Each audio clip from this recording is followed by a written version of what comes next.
ஃபேமிலிலாம் நான் நினைக்கவே மாட்டேன். எனக்கு அவனா அவ தான். நான் கூட இல்லை, நானே என்னை இழந்துட்டேன். அவ தான், அவளுக்காண்டி தான் நான். எனக்கு காசு எல்லாமே எனக்கு வேண்டாம். அவள் மெமரி, அவ கூட நான் இருந்தேன்னா போதும். 90s கிட்ஸ் என்ன தப்பு பண்ணுறோன்னா, பேரண்ட் என்ன நினைக்கிறாங்க, நாளைக்கு லைஃப் என்ன இருக்கும், நாளைக்கு நம்ம பணத்தோட வாழ்வோமா. என் லவ்வர் BMW கேட்டால் நான் BMW இன்னைக்கு வாங்குறேன், இன்னைக்கு நான் கார் வாங்குறேன், ஆனால் என் லவ்வர் இல்லை சார். அவள் ஒவ்வொன்றத்துலேயும் அழகு sir. She made my day every day. ஒரு பைக் எடுத்துகிட்டு போய் அவள் காலை பார்க்கறதுக்காண்டே பைக் எடுத்துகிட்டு போன நாளுங்கள் எத்தனை தெரியுமா? 3 வருஷமா.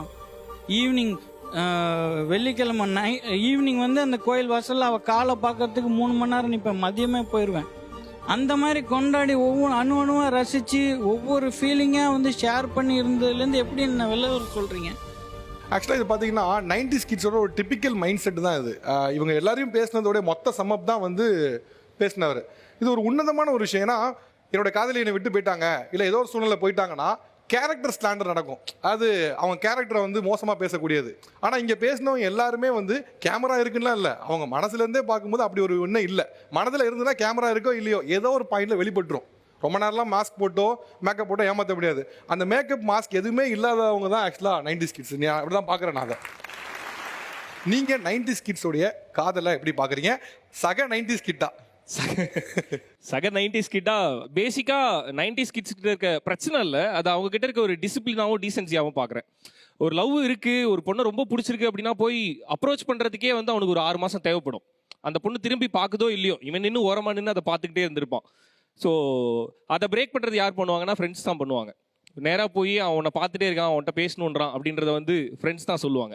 ஸோ 90s கிட்டோட ஃப்ரெண்டு தான் மேக்ஸிமம் அந்த லவ்வை அந்த பொண்ணுக்கிட்ட போய் டெலிவரி பண்ணவனா இருப்பான். பேசிக்காகவே 90s கிட்ஸ் போய் ப்ரொப்போஸ் பண்ணுறதுக்குன்னு ஒரு ஸ்டண்ட் ஒன்று பண்ணுவோம்ல, அதுதான் நம்மக்கிட்ட இருந்த அழகே.